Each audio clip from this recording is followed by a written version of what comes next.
De começar quando a leitura ela vem com portanto, porque portanto ele está dizendo algo que falou antes, então a gente não, por que ele está falando esse portanto? Então vou puxar um pouquinho mais para cima para a gente chegar onde nós queremos falar, o verso 11 do capítulo 5 em diante, então, ok? Capítulo 5, verso 11 em diante. Aí sim nós entramos no capítulo 6. Quanto a isso, temos muito que dizer, coisas difíceis de explicar, porque vocês se tornaram lentos para aprender, embora a esta altura já devessem ser mestres. Vocês precisam de alguém que lhes ensine novamente os princípios elementares da palavra de Deus. Estão precisando de leite e não de alimento sólido. Quem se alimenta de leite ainda é criança e não tem experiência no ensino da justiça. Mas o alimento sólido é para os adultos, os quais, pelo exercício constante, tornaram-se aptos para discernir tanto o bem quanto o mal. Aí agora sim o capítulo 6. Portanto, deixemos os ensinos elementares a respeito de Cristo e avancemos para a maturidade, sem lançar novamente o fundamento do arrependimento de atos que conduzem à morte, da fé em Deus, da instrução a respeito de batismo, da imposição de mãos, da ressurreição dos mortos e do juízo eterno. Verso 3: assim faremos, se Deus permitir. Verso 4: ora, para aqueles que uma vez foram iluminados, provaram o dom celestial, tornaram-se participantes do Espírito Santo, experimentaram a bondade da palavra de Deus e os poderes da era que há de vir, e caíram, é impossível que sejam reconduzidos ao arrependimento, pois para si mesmos estão crucificando de novo o Filho de Deus, sujeitando-o à desonra pública, pois a terra que absorve a chuva que cai frequentemente e dá colheita proveitosa àqueles que a cultivam, recebe a bênção de Deus. Verso 8: mas a terra que produz espinhos e ervas daninhas é inútil e logo será amaldiçoada. Seu fim é ser queimada. Até esse ponto, oremos ao Senhor. Pai, nós te louvamos mais uma vez pela tua rica misericórdia e graça. Nós temos a tua escritura sagrada em nossas mãos, podemos ler livremente, como nós acabamos de fazer nesta noite. Mas nós, Senhor, pedimos a tua misericórdia sobre nossas vidas, que o teu Espírito Santo, Pai amado, ministre aos nossos corações, nos dê entendimento, para que como igreja do Senhor, nós possamos crescer em graça e em conhecimento. Fala ao teu povo, Senhor, em nome de Jesus, e que teu nome seja glorificado mais uma vez nesta noite. Amém? Que Deus abençoe. Poder se assentar. Bom, depois do escritor aos Hebreus, ele exortar os crentes sobre o perigo da negligência espiritual e dessa falta de maturidade, ou seja, da necessidade deles de serem ensinados novamente sobre os rudimentos da fé, quando eles já deveriam ser mestres, conforme ele cita no versículo 12 do capítulo 5, o autor agora adverte de um perigo ainda maior do que ser negligente.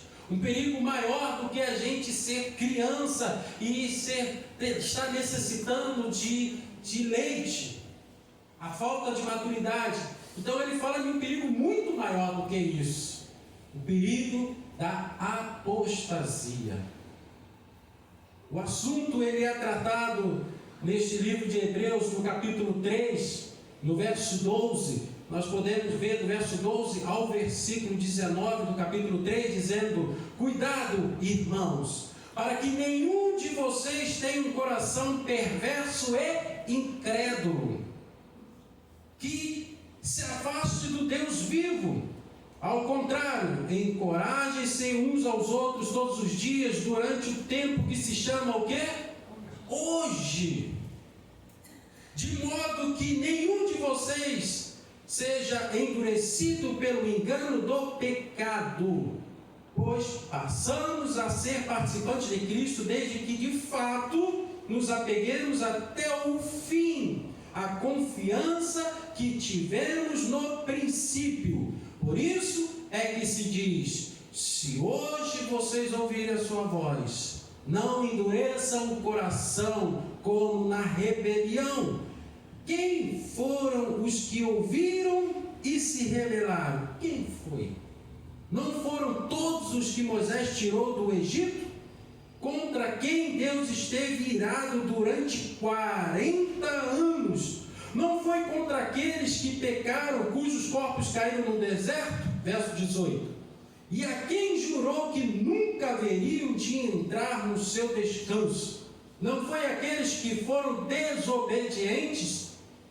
Vemos assim que por causa da incredulidade não puderam o quê?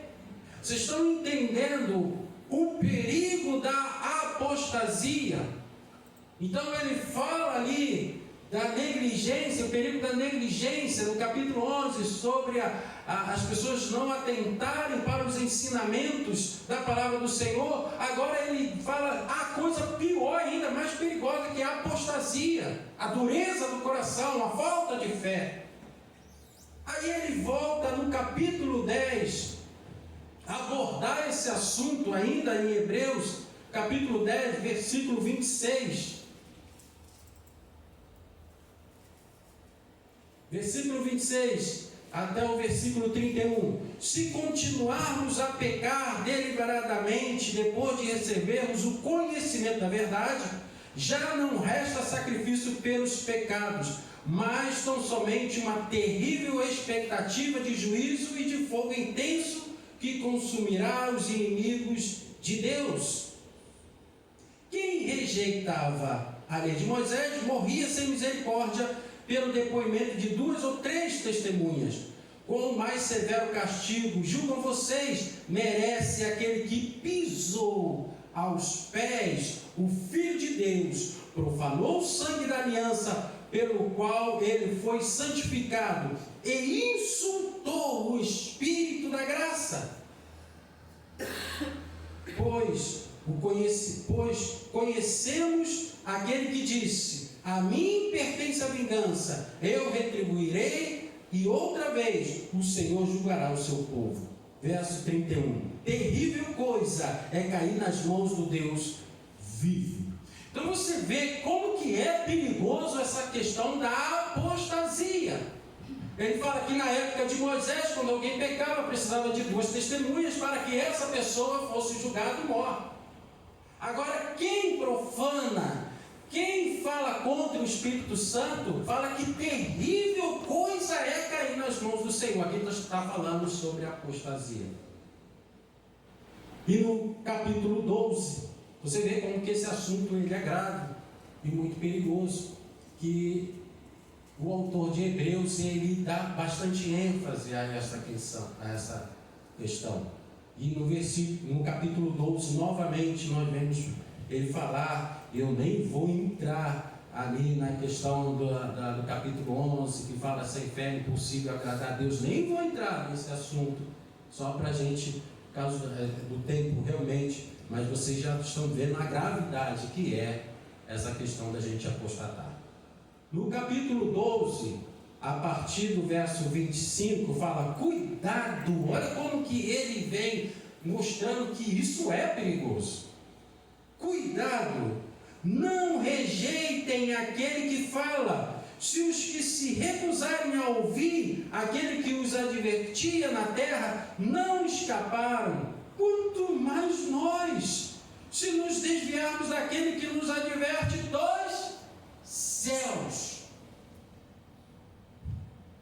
Aquele cuja voz outrora abalou a terra, agora promete, ainda uma vez abalarei não apenas a terra, mas também o céu. As palavras, ainda uma vez, indicam a remoção do que pode ser abalado, isto é, coisas criadas, de forma que permaneça o que não pode ser abalado. Portanto, já que estamos recebendo um reino inabalável, sejamos agradecidos e assim adoremos a Deus de modo aceitável, com reverência e temor, pois o nosso Deus é o quê? Fogo consumidor. Então, o perigo da apostasia não é uma ameaça imaginária, ela é real, irmãos. Ela é real. Pois se ela não fosse real, essas admoestações aqui que o autor aos Hebreus ele deixa escrito para a gente, elas seriam totalmente desnecessárias e até ridículas de estarem aqui, se isso não fosse real. Não fosse. Então, a grande questão é se um crente salvo, ele pode cair da graça e perder-se eternamente. Isso pode acontecer. Pode uma pessoa regenerada, selada pelo Espírito, justificada pela fé, habitada pelo Espírito Santo, segura nas mãos de Cristo, escondida com Cristo em Deus nas regiões celestiais, batizada pelo Espírito no corpo de Cristo, essa pessoa pode se perder eternamente?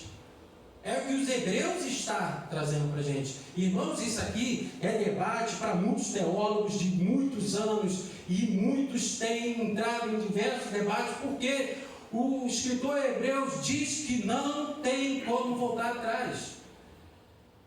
Essa pessoa, ela é lançada fora. O perigo da apostasia é muito sério, irmãos.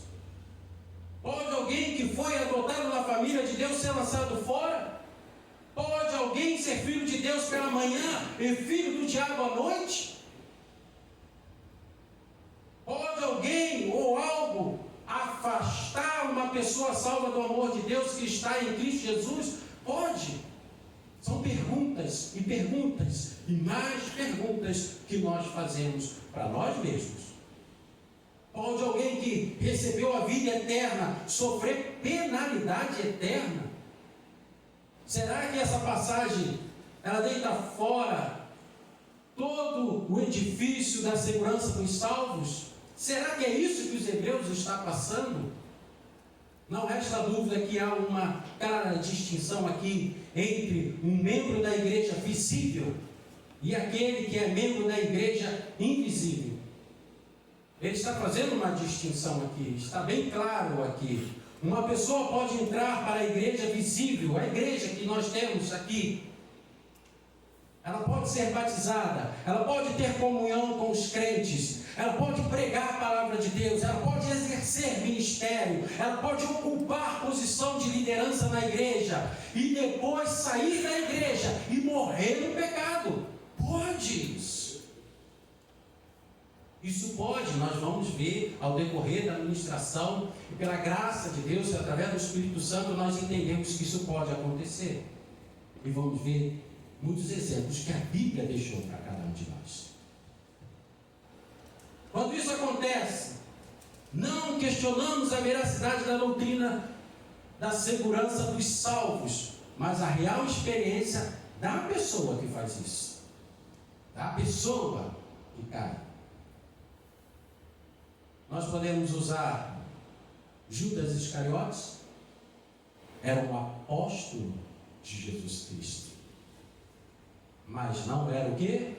Convertido.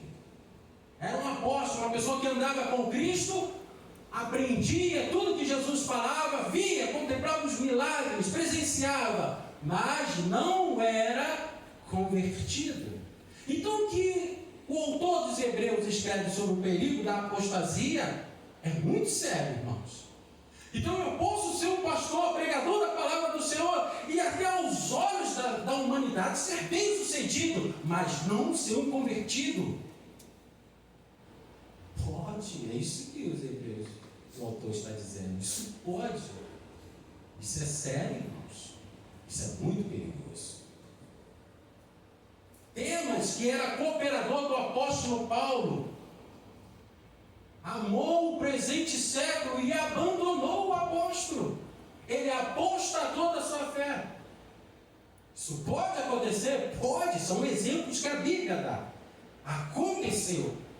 Um cooperador do apóstolo Paulo, ele olhou para este mundo e amou este mundo. O que João fala, não ame esse mundo, porque quem ama esse mundo torna-se inimigo de Deus. Torna-se inimigo de Deus. Porque se nós fôssemos desse mundo, João escreve que o mundo nos amaria. Mas como nós não somos deste mundo, porque pertencemos ao reino de Deus, este mundo nos odeia. Por isso que nós somos caluniados, ridicularizados e dentre outras coisas. Mas Demas amou este mundo e abandonou, apostatou. Olha o perigo. Simão, o mágico, aquele que Filipe começou a pregar, e ele chega nessa cidade, e este Simão, chamado mágico, era muito conhecido, todos vinham até ele, se admirava pelas mágicas que ele fazia. Rico e pobre seguia, admirava esse homem. E quando Filipe chega na cidade, começa a pregar ali, ele fica admirado com a pregação de Filipe. E ele também se converte e é batizado. Mas quando Pedro e João chegam na cidade e percebem que os irmãos ainda não tinham o Espírito Santo, eram batizados, tinham aceitado a palavra, ele põe as mãos e eles recebem o Espírito Santo. Simão mais fica admirado e fala: olha, quanto você quer? Eu também tenho isso aí, eu também quero isso. Eu também quero. E ele quis pagar, e Pedro falou o quê? Fica para você o teu dinheiro. Tu não tem parte conosco nesse reino. Tu não faz parte. Tu não é convertido. Ele foi batizado, tornou-se membro de uma igreja, mas ele estava em véu de amargura, pessoa amargurada, pessoa rabugenta, pessoa difícil de lidar, mas está dentro de uma igreja. Passou por todos os princípios religiosos, mas não se converteu. Não se converteu. Pode uma pessoa frequentar uma igreja e não ser salva? Irmãos, o perigo que o escritor aos Hebreus está deixando para todos nós. O apóstolo João é enfático ao referir-se a esses apóstatas, essas pessoas que duvidam da sua fé, que não creem, que não se entregam. Eles saíram do nosso meio. Entretanto, primeira carta de João, capítulo 2, verso 19, ele escreve assim: eles saíram do nosso meio, entretanto, não era dos nossos, porque se tivessem sido dos nossos, teriam permanecido conosco. Todavia, eles se foram para que ficasse manifesto que nenhum deles é dos nossos. Se manifesta dessa forma, essa apostasia. João escreve como que a gente identifica alguns e outros não, e a gente vai ver. O negócio começa a ficar mais. Como é que falava a minha falecida avó? Nesse angu tem caroços. Ela já sabe digitar. Como então interpretar esse texto de Hebreus, de capítulo 6, do verso 4 ao 8, que ele escreve: ora, para aqueles que uma vez foram iluminados, provaram o dom celestial, tornaram-se participantes do Espírito Santo, experimentaram a bondade da palavra de Deus e os poderes da era de advir e caíram. É impossível eles se levantar. Como interpretar esse texto? É muito difícil, irmãos. É muito difícil. É sabido que uma das leis da hermenêutica cristã é que a Bíblia interpreta a Bíblia. E que uma passagem obscura que nós não entendemos, conforme essa, que a gente fica: como pode? Uma pessoa não pode se levantar, ela caiu, é impossível. Uma passagem obscura, ela deve ser interpretada à luz de textos claros e não o contrário. Nós usamos a própria Bíblia para interpretar ela mesmo. Vamos examinar essa passagem, tendo em mente esses pressupostos hermenêuticos aqui. A quem o autor se refere nessa passagem? Pois ele está dizendo, no versículo 4, aqueles que uma vez foram iluminados, aqueles que provaram o dom celestial, aqueles que tornaram-se participantes do Espírito. Meu Deus, hoje surgiu um debate sobre isso de manhã. Surgiu um debate. Pode uma pessoa que não segue, não está e tem o Espírito Santo? Surgiu um debate ali, não foi? Então o hebreu está falando, eles tornaram-se participantes do Espírito Santo.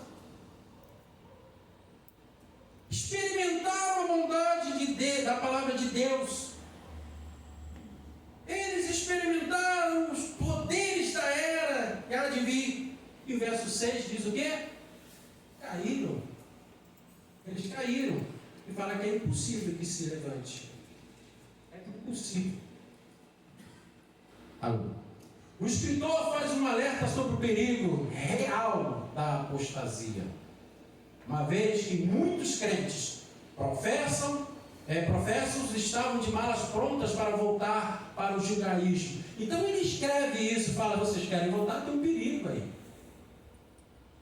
Eles estavam com medo da perseguição, eles estavam preocupados em poupar sua própria vida, estavam negando a Cristo e voltando à fé judaica. Mas entenda uma coisa, irmãos, negar a Cristo não é poupar a vida, é cair nas teias da apostasia, e essa é uma queda sem volta, segundo aos Hebreus. É uma queda sem volta. O texto menciona 3 características aqui. Eles desprezaram os dons de Deus. Eles rejeitaram o Filho de Deus. E eles desistiram das bênçãos de Deus. 3 características. É preciso deixar claro que existe uma profunda diferença entre queda e apostasia, tá, irmãos? Senão você vai ficar meio confuso. Um salvo é passivo de cair, mas um salvo nunca apostata. Vou repetir. Um salvo, um cristão, aquele regenerado, aquele que entregou sua vida para Cristo, ele é passivo humanamente em cair em pecado e ser levantado. Cair é do homem, mas o levantar é de Deus. Mas um apostata não, é diferente. Ele não consegue se levantar. Por isso que aos Hebreus ele fala que é perigoso você ser um apostata. É perigoso você duvidar da fé que você professa. Isso é perigoso. A apostasia é uma queda sem retorno, irmãos. É voltar as costas para Deus, é ligar a Cristo consciente e deliberadamente. É negar aquilo que um dia você professou. É você colocar debaixo dos seus pés aquilo que um dia você defendeu. É deixar de crer naquilo que um dia foi conteúdo de sua confissão. Um crente cai e ele se levanta. Um salvo tropeça e ele é restaurado. Mas um apostata, porém, um apóstolo, porém, vira as costas para Deus e jamais demonstra sinais de arrependimento. Jamais. Apostasia é rebelião consumada contra Cristo, é endurecimento de coração, é cair sem a possibilidade de ser renovado para o arrependimento. Essa é a diferença. Essa é a diferença. Nós podemos citar, por exemplo, o apóstolo Pedro, comparando com o apóstolo Judas Iscariotes. Mas em cima, está falhando? Pedro, o que aconteceu com ele? Pedro caiu. Pedro negou Jesus? Negou. Uma vez? Não, 3 vezes negou Jesus. Ele acovardou-se na luta? Sim. Ele se escondeu quando Jesus foi pego ali. Porém, ele se arrependeu, voltou e foi perdoado e foi restaurado. Judas Iscariotes, ele caiu, traiu o seu Jesus? Sim, traiu o seu mestre, traiu o seu Senhor. A diferença dele para o apóstolo Pedro é que ele não demonstrou sincero arrependimento. Essa é a diferença de um apóstata e de um salvo em Cristo Jesus, de um cristão. Essa é a diferença. Porque você é passivo e cair. Sim, você pode cair. Mas você se levanta e fala: Senhor, me ajuda, eu sou pecador. Me dê graça, me dê força. Creio em Ti, creio no sangue de Jesus que foi derramado na cruz. Mas uma pessoa que é apóstata, é como Judas Iscariotes, não tem arrependimento, dá um beijo de traição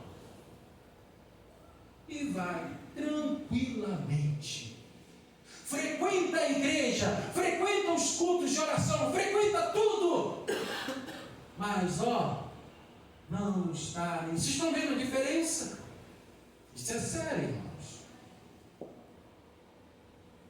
Qual o significado das experiências escritas nesse texto? E eu vou repetir, porque elas são muito sérias.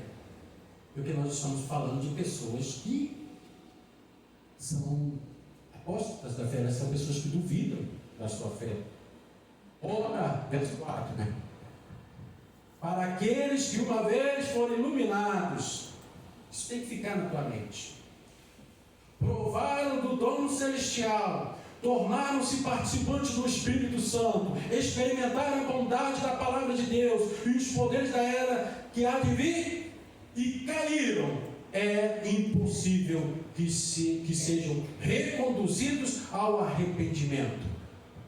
Qual o significado dessas experiências que eles tiveram? E eu falei domingo passado sobre o que a igreja está passando hoje, essa frieza espiritual que nos chama a atenção, porque os cristãos de hoje querem ter experiência com Deus, querem sentir Deus, mas não querem ter comunhão com Deus. Querem tudo de Deus, menos comunhão com Deus, menos compromisso com a sua palavra, menos praticar as escrituras. Mas querem ter experiência. Irmãos, eu tive uma experiência com Deus. Olha, eu tive um câncer e Deus colocou a mão, tirou o caroço, fui curado, e todo mundo, glória a Deus. Experiência. Só querem isso. Olha, eu orei e pus as mãos sobre o enfermo e ele foi curado. Glória a Deus, glória a Deus. Só experiência.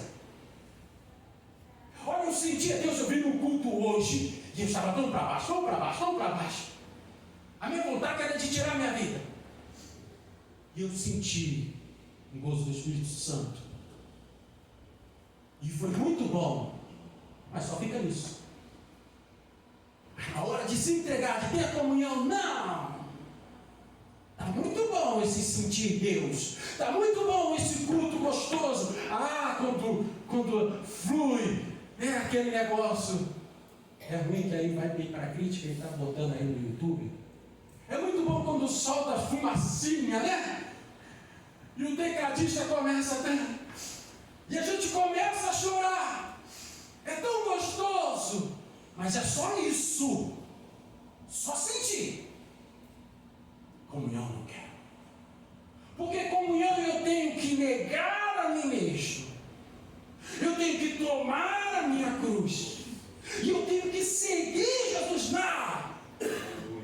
Isso tem um preço, eu não estou disposto a pagar este preço. Então eu prefiro sentir, eu prefiro ter experiência do que ter comunhão e entrega.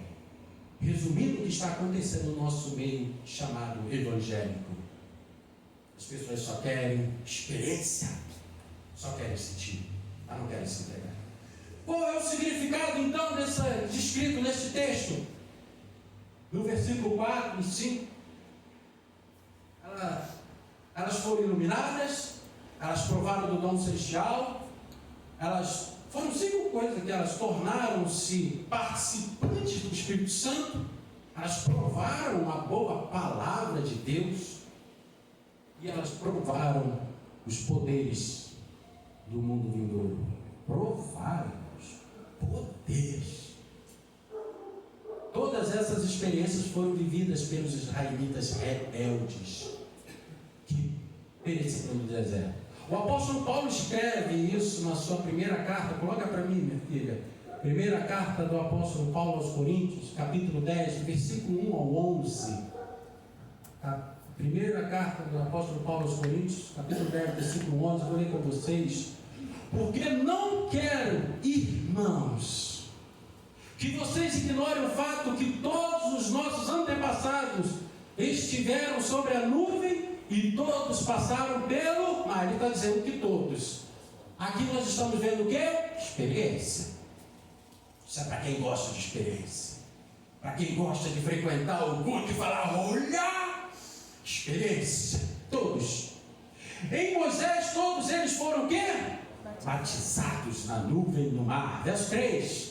Todos comeram do mesmo alimento e experienciaram. Todos. Verso 4. E beberam da mesma bebida espiritual, pois bebiam da rocha espiritual que os acompanhava, e essa rocha era quem? Cristo. Continua. Contudo, agora começa, como eu disse, minha avó estava certa, nesse angu, em caroço, experimentaram, viveram, coisa boa é ver o mar se abrir. Senhor, faz de novo. Ah, que vontade de ir lá no momento do velório e botar a mão em nome de Jesus, levanta. Que experiência, que poder. O apóstolo Paulo também dá uma catucada de todos. Eu falei que a Bíblia, ela explica a própria Bíblia. Contudo, o que aconteceu com eles? Deus não se agradou da maioria deles, por isso os seus corpos ficaram espalhados aonde? No deserto. Verso 6. Essas coisas ocorreram como exemplo para quem? Para nós. Para que não cobicemos coisas mais como eles fizeram. Verso 7. Não sejam idólatras como alguns deles foram, conforme está escrito. O povo se assentou para comer e beber e se levantou-se para se entregar aonde? Vai com a experiência. Não pratiquemos imoralidade como alguns deles fizeram e num só dia morreram 23 mil. Não devemos pôr o Senhor ao quê? A prova, como alguns deles fizeram e foram mortos por serpentes. E não se queixem como o crente se queixa. Não é? Coisa chata é crente que o tempo todo está se queixando. Pastor, coisa está difícil. Vai ler a Bíblia. Não se queixem como alguns deles se queixaram e foram o quê? Mortos pelos anjos destruidores. Às vezes dá vontade de falar, cuidado, meu irmão, o anjo destruidor vai passar. Dá vontade, porque não é possível. Essas coisas aconteceram a eles como exemplos e foram escritas como advertência para nós sobre quem tem chegado o fim dos tempos. Quantas pessoas fazem parte da igreja visível sem terem seu nome enrolado no livro da vida? Quantas pessoas fazem parte da igreja, mas não tem o seu nome no livro da vida, irmãos? Isso é sério. Essas pessoas não perseverarão, porque elas são pessoas que estão duvidando da sua fé, frequentam a igreja, mas duvidam da sua fé, não vão participar daquele grande dia. Podemos ver esse triste fato em toda a Bíblia, Há aqueles que abraçam a fé como Simão, o mágico, que eu narrei aqui, são batizados, mas não são verdadeiramente o quê? Convertidos. Atos dos Apóstolos, capítulo 8, verso 13, fala sobre isso. Coloca para mim, meu filho. Atos dos Apóstolos, capítulo 8, verso 13. O próprio Simão também creu, e ele foi o quê? Batizado. E seguia Filipe por toda parte, observando maravilhado os grandes sinais e milagres que eram realizados. Só não era convertido. Mas ele creu. Então não há possibilidade de eu estar pregando aqui pessoas que não são convertidas, que não conhecem, crê. Sim, há possibilidade. Aí ela quer passar pelas águas do batismo, mas olha, eu ouvi falar que quem crê e for batizado será salvo. Eu creio, eu quero ser batizado. Então vamos lá, chegamos da piscina, batizamos essa pessoa. Essa pessoa tem possibilidade dela não ser convertida? A Bíblia está dizendo que sim. Ela não se converteu. Ela crê, ela passar pelas águas e ela não se converteu. Outros entram para a igreja, se tornam cooperadores, como Demas, que é narrado na carta do apóstolo Paulo lá, 2 Timóteo. Mas essas pessoas amam o presente século e abandonam a causa do Evangelho. Outros exercem liderança na igreja, como Judas Iscariotes, mas são filhos da perdição. Todos esses experimentaram essas realidades, porém não eram verdadeiramente convertidos. Cuidado com a experiência, meus irmãos. Cuidado. Por que é impossível renovar essas pessoas que caíram para o arrependimento? O verso 6, ele diz, no capítulo 6 de Hebreus, fala que caíram, é impossível que sejam reconduzidos ao arrependimento. Por que, irmãos, é impossível essas pessoas que caem serem renovadas ao arrependimento? Depois de afirmar que, não obstante essas experiências, essas pessoas aqui caíram, o autor aos Hebreus, ele diz que é impossível renová-las para o arrependimento. Por quê, irmãos? Para justificar essa afirmação, o autor usou dois argumentos aqui. No versículo 7 e 8, o autor ilustra seu argumento como uma analogia à terra que, ao receber a chuva, ela produz erva útil, contra aquela que, mesmo recebendo chuva, produz espinhos. O verso 7 ele fala: pois a terra que absorve a chuva que cai frequentemente e dá colheita proveitosa àqueles que a cultivam, recebe o quê? A bênção de Deus. Mas a terra que produz espinhos e ervas daninhas é inútil e logo será o quê? Amaldiçoada. Seu fim é ser queimado. Dessa forma, o autor está fazendo aqui um contraste aqui com o verdadeiro crente e com aquele que ele é um apóstata, aquele que duvida. Essa passagem é uma espécie de aplicação da principal parábola de Jesus, a parábola que nós conhecemos como a parábola do semeador, que está lá no Evangelho de Mateus, na qual 3/4 da semente lá da parábola do semeador não produziam frutos. 3/4, irmãos, não produziam nada, mas caíam sobre a terra. Embora a semente caiu no meio das pedras, o que aconteceu? Não conseguiu crescer. Outras caíram no meio dos espinheiros, tendo brotado e ficejado, mas não frutificou. A semente que caiu no terreno pedregoso e a que caiu no meio dos espinhos germinaram, ela germinou. Ela deu crescimento, estendeu as suas raízes, cresceu rapidamente. Pela aparência delas, era impossível dizer que elas não frutificariam. Assim também não é possível discernir na igreja, nessa fase inicial da vida cristã de todos nós, a diferença entre o verdadeiro crente, verdadeiro cristão e o futuro apóstolo. Porque todos estão sendo semeados a palavra de Deus. Você observa que no reino de Deus é a minoria. O Evangelho de Mateus 7 fala que entrar pela porta estreita e a porta larga. Por ser a porta estreita, apertada o caminho, diz que poucos entrarão. A porta larga, muitos entrarão. Naquele dia, muitos dirão: Senhor, em teu nome expulsei demônio, curei enfermos. Esse era o Roberto Carlos. Esse cara sou eu. E rapaz, ele expulsava demônio, ele curava enfermos, ele fazia muitas coisas. E ele chega diante do Senhor: Senhor, em teu nome eu expulsei demônio. Olha, ele chega com credencial, irmãos. Em teu nome eu expulsei demônios, eu curei enfermos. Eu era o cara lá embaixo. A resposta nós já sabemos: apartai-vos de mim, maldito, eu não vos conheço. Porque aquele que faz e tem experiência, mas não se envolve, que não se entrega, que não tem comunhão, não tem parte com Cristo.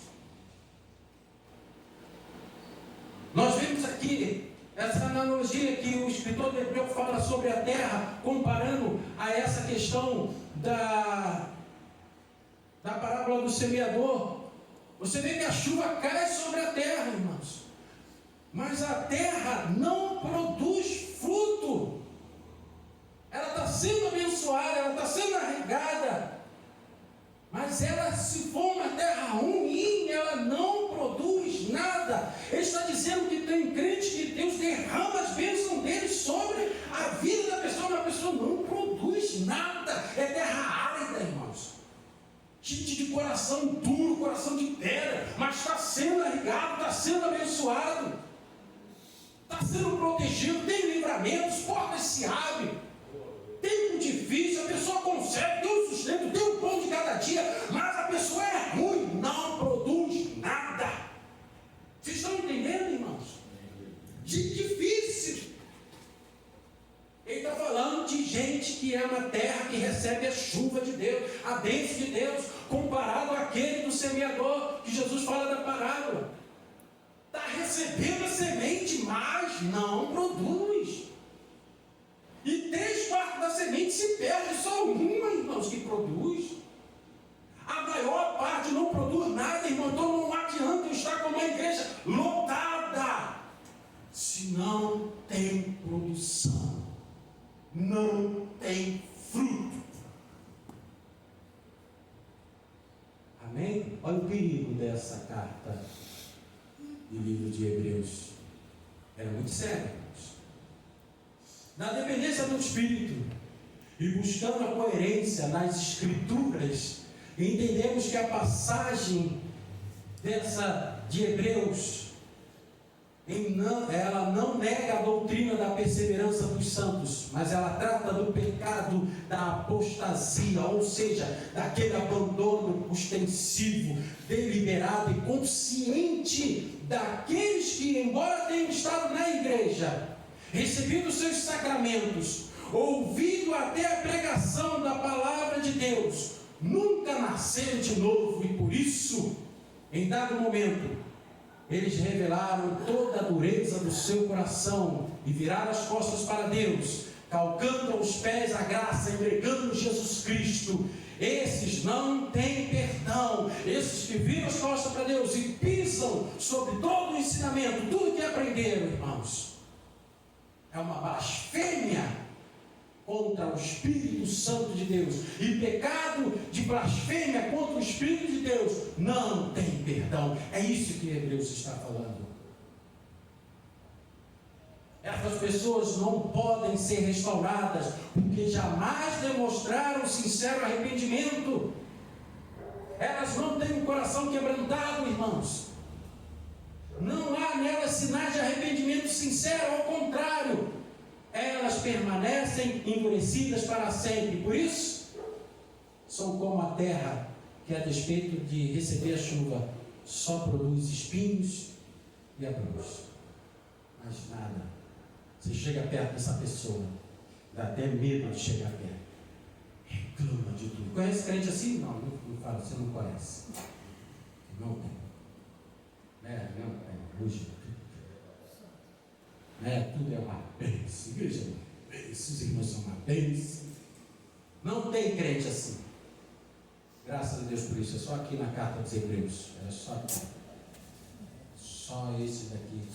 E aqueles que estavam com Moisés. Eu não queria estar na época de Moisés, 40 anos escutando. Lá no Egito. Quem me dera estar lá. Lá tinha pepino, tinha cebola. O que a gente tem aqui? Tem nada nesse deserto. Nada. É difícil. É difícil. E Moisés ia liderando. E olha que se você lembrar da chamada de Moisés, ele, quando está diante da sarça, está em chama, mas não é consumida, que o Senhor está falando com ele, e fala que escolheu ele para libertar o seu povo, resumindo, né? Não está no meu esboço, só estou puxando. Moisés, pô, que bacana, muito legal, você é pastor, que legal. Levar uma multidão, sim, vai ser pastor de uma multidão. É muita gente, Moisés, que já vai abrir a igreja, ó, lotada. Pô, que legal, igreja da hora. Posso te pedir uma coisa, senhor? Pode pedir, Moisés. Escolhe outro. Escolhe outro, eu não quero isso não, Moisés. Ei, tu não sabe que eu tenho o teu irmão, Arão? Mas é com você o negócio. É com você. Qual é o verdadeiro significado dessa expressão cair? Eles caíram. No capítulo 6, versículo 6. O autor aos Hebreus, ele é categórico em exortar a igreja sobre o risco dessa queda, para a qual não há recuperação. Sobre que tipo de queda a gente está falando? Não pode ser sobre uma queda resultante da fraqueza humana. Não pode, ele não está falando disso.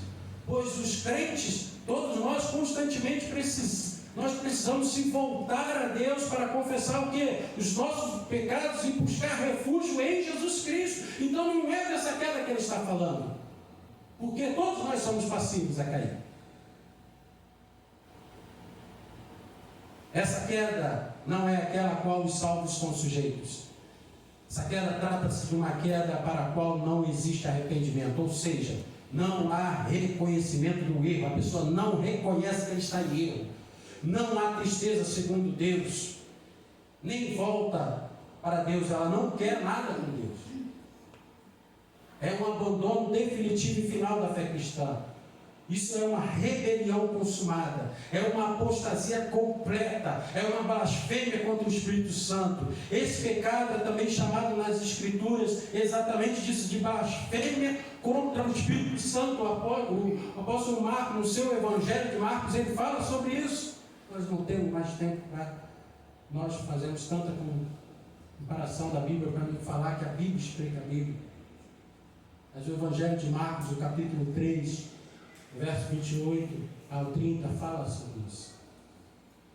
João também, na sua primeira carta, no capítulo 5 ao 16, também fala sobre isso. Quem comete esse pecado é réu de pecado eterno. Não terá perdão neste mundo e nem no porvir. Por isso as Escrituras declaram que para esse pecado não há perdão, nem neste mundo, nem no vindouro. Quem o pratica é réu de pecado eterno. Então, irmãos, olha o perigo de você apostatar da sua fé. O primeiro rei de Israel, como é que era o nome? Saul. Samuel já tinha morrido. E ele estava diante de uma situação de guerra, que naquelas épocas muitas guerras. Desconstava muito a Deus. Samuel falava com ele, vai por aqui, não vai, essa hora, vai. Mas Samuel tinha morrido. E ele já tinha mandado expulsar todos os médios da época, os feiticeiros, né, essas pessoas de Israel. E ele, diante daquela situação, ele tem dúvida da sua fé. E ele vai consultar os médios. Ele vai aonde ele não deveria ir. Ele aposta toda a sua fé. Irmãos, há um perigo do crente ir aonde não deve ir, porque ele duvida da sua fé. Por isso que muitos crentes estão caindo hoje. Está claro que os apóstolos cometem o mesmo pecado. Tratam a verdade como se fosse falsa. E suas experiências como se jamais tivessem acontecido. Foi só experiência, foi só a cura de uma doença. Os salvos, porém, mesmo quando erram, são restaurados. Não é assim, obviamente, a queda daqueles que duvidam da sua fé. Portanto, a apostasia não é a queda temporal, é uma queda definitiva. Não é imaturidade espiritual, é uma rebelião consumada. Portanto, o único sinal seguro de que você é verdadeiramente cristão é a continuidade, é você permanecer sempre na fé. Não há caminho seguro a não ser andar adiante, em frente, para sempre. E eu finalizo esse capítulo 12 de Hebreus, verso 14, onde ele diz: esforce-se para viver em paz com quem? Com todos, e para serem santos. Sem santidade ninguém verá o Senhor. Continue, se esforce, tenha paz com todos, santifique a sua vida. De outra forma, você não verá Deus. Ninguém, está dizendo, ninguém verá Deus. Que Deus nos abençoe. Amém? Vamos ficar aqui.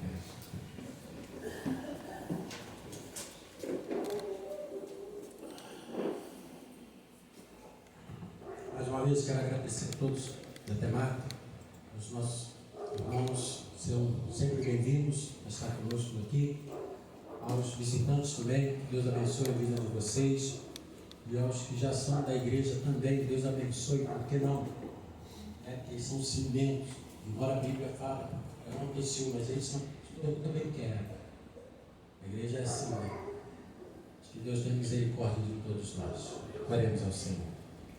Pai, nós te louvamos, Senhor, agradecemos a Ti pela rica oportunidade de estarmos aqui, de podermos, Senhor amado, ceiarmos, celebrar, Senhor amado, nesta noite, essa grande vitória que foi conquistada na cruz do Calvário, por amor a todos nós. E essa ordenança de que a igreja venha fazer isso todas as vezes que ela se reúne em Teu nome, nós cumprimos nesta noite, ó Deus, para louvor e glória do Teu santo nome.